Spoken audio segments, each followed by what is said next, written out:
Fala pessoal, tudo bem? Como é que vai a vida de vocês? Tudo certo? Hoje estou aqui para mais um vídeo do Nosso Deus Não Está Morto.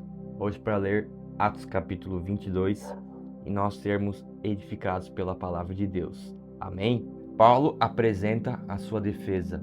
Irmãos e pais, ouvi agora a minha defesa perante vós. Então, a gente vai ver que Paulo aqui, é preso na prisão de Paulo, a gente vê aqui. E a gente vê que eles prenderam Paulo.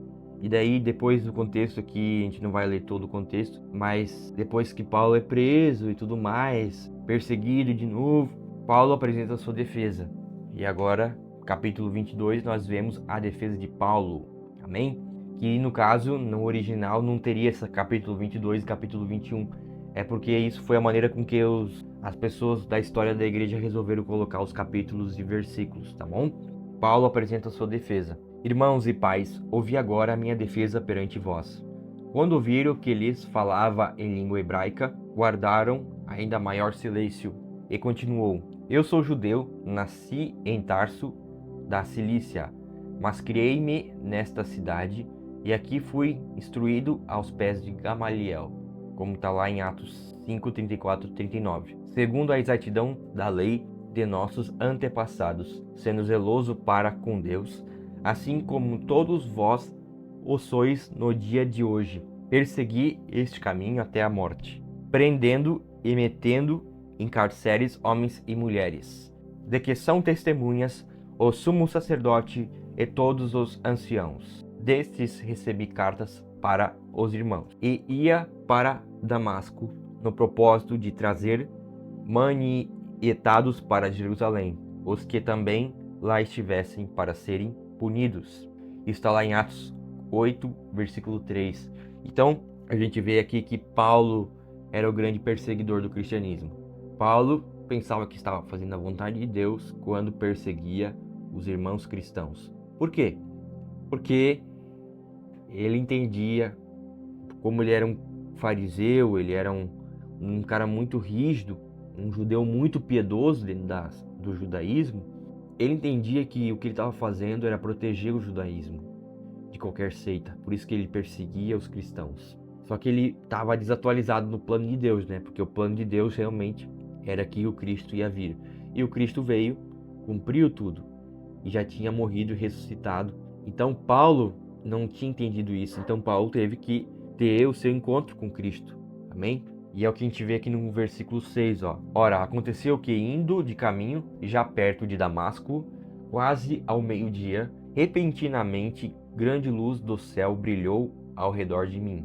Então caí por terra, ouvindo uma voz que me dizia: Saulo, Saulo, por que me persegues? Perguntei: Quem és tu, Senhor? Ao que me respondeu: Eu sou Jesus, o Nazareno, a quem tu persegues. Os que estavam comigo viram a luz, sem contudo perceberem o sentido da voz de quem falava comigo. Então perguntei: Que farei, Senhor? E o Senhor me disse: Levanta-te, entra em Damasco, pois ali te dirão acerca de tudo o que te é ordenado fazer. Tendo ficado cego por causa do fulgor daquela luz, guiado pela mão dos que estavam comigo, cheguei a Damasco. Então até aqui Paulo está contando como que foi o seu encontro com Deus. Deus é como se fosse assim, é como se Paulo estivesse fazendo a vontade de Deus, mas não tivesse atualizado a vontade de Deus, porque ele pensava que ele estava fazendo a vontade de Deus. Só que Paulo não estava atualizado no plano de Deus. O plano de Deus era enviar Cristo ao mundo e esse Cristo cumprir todas as coisas. E esse Cristo já tinha cumprido, já tinha vindo ao mundo. E Paulo estava cego. Só que Paulo tem esse encontro e ele passa a entender o que ele não entendia. Amém? Tendo ficado cego por causa do fulgor daquela luz, guiado pela mão dos que estavam comigo, cheguei a Damasco. Um homem chamado Ananias, piedoso conforme a lei, tendo bom testemunho de todos os judeus que ali moravam, veio procurar-me e, pondo-se junto a mim, disse: Saulo, irmão, recebe novamente a vista? Nessa mesma hora, recobrei a vista e olhei para ele. Então ele disse: O Deus de nossos pais de antemão te escolheu para conheceres a sua vontade, veres o justo e ouvires uma voz da sua própria boca, porque terás de ser sua testemunha diante de todos os homens, das coisas que tens visto e ouvido. E agora, por que te demoras? Levanta-te, recebe o batismo e lava os teus pecados, invocando o nome dele, como está lá em Atos 9, 1 ao 19.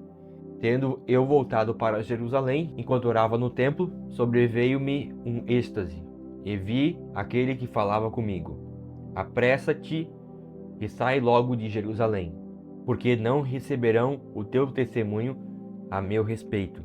Eu disse: Senhor, eles bem sabem que eu encerrava em prisão e nas sinagogas açoitava os que criam em ti. Quando se derramava o sangue de Estevão, tua testemunha, eu também estava presente, consentia nisso e até guardei as vestes dos que o matavam. Está lá, né? Como a gente pode ver lá em Atos 7:58.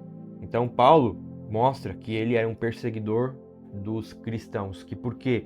Porque para ele, os cristãos ou os do partido de Cristo, para Paulo, aquilo ali era uma seita nova. Só que o que Paulo não entendia, e ele passou a entender, é que na verdade aquilo não era uma seita, mas era a continuação do plano de Deus para a humanidade, que é enviar Cristo. Ele foi enviado, Cristo padecer sobre Pôncio Pilatos e hoje está assentado à direita de Deus Pai Todo-Poderoso. Cristo já cumpriu o plano dele. Falta só mais uma coisa: ele voltar e estabelecer a sua vitória aqui na terra. Em que sentido? Ele já fez toda a obra na cruz. Ele já fez tudo. Agora falta ele voltar para estar conosco. Não só aqui dentro, mas aqui, no seu reino. Amém? E nós estaremos com ele com o corpo glorificado, reinando com ele. Nós já reinamos em parte, mas um dia nós reinaremos face a face com ele. E aí vai ser maravilhoso. Guardei as vestes dos que o matavam, mas ele me disse: vai, porque eu te enviarei para longe aos gentios. Paulo livra-se de ser açoitado. Ouviram-no até essa palavra, e então gritaram, dizendo: tira tal homem da terra, porque não convém que ele viva. Ora, estando eles gritando, arrojando de si as suas capas, atirando poeira para os ares, ordenou o comandante que Paulo fosse recolhido à fortaleza e que, sob açoite, fosse interrogado para saber por que motivo assim clamavam contra ele. Quando o estavam amarrando com correias, disse Paulo ao centurião presente: ser-vos-á porventura lícito açoitar um cidadão romano sem estar condenado? Ouvindo isto, o centurião procurou o comandante e lhe disse: que estás para fazer? Porque este homem é cidadão romano. Vindo o comandante, perguntou a Paulo: dize-me, és tu romano? Ele disse: sou. Respondeu-lhe o comandante: a mim me custou grande soma de dinheiro este título de cidadão. Disse Paulo: pois eu o tenho por direito de nascimento. Imediatamente se afastaram os que estavam para inquirir com açoites. O próprio comandante sentiu-se receoso quando soube que Paulo era romano, porque o mandara amarrar. No dia seguinte, querendo certificar-se dos motivos por que vinha ele sendo acusado pelos judeus, soltou-o e ordenou que se reunissem os principais sacerdotes e todo o sinédrio e, mandando trazer Paulo, apresentou-o perante eles. Então a gente vê aqui que Paulo foi um testemunho vivo. Paulo não apenas pregou o evangelho, mas pregou como o evangelho transformou a sua vida. Evidentemente que aqui Paulo não prega todo o evangelho, Paulo prega uma parte, algo que Cristo fez na vida dele, uma parte da boa nova. Todo o evangelho a gente tem que ler tudo, né, pra gente entender a verdade toda. A questão é que Paulo mostra como ele foi transformado. Assim como nós vemos no evangelho várias pessoas que foram transformadas por Cristo, assim também vemos Paulo, que era de um jeito e agora é de outro, por causa do sangue de Cristo. por causa da nova aliança. Este Paulo, transformado por Cristo, agora prega aos seus irmãos e prega às pessoas aqui. Agora vai até em Roma, e como Paulo tinha várias cidadanias, ele foi e disse: olha, eu sou cidadão romano, vocês estão fazendo isso aqui por quê? Em poucas palavras, né? Amém? Então, meus irmãos, muito obrigado pela leitura de hoje. Pai Deus, obrigado pela leitura de hoje. Obrigado por cada irmão que está aqui assistindo comigo, Pai. Senhor Deus, amanhã vamos ler Atos capítulo 23.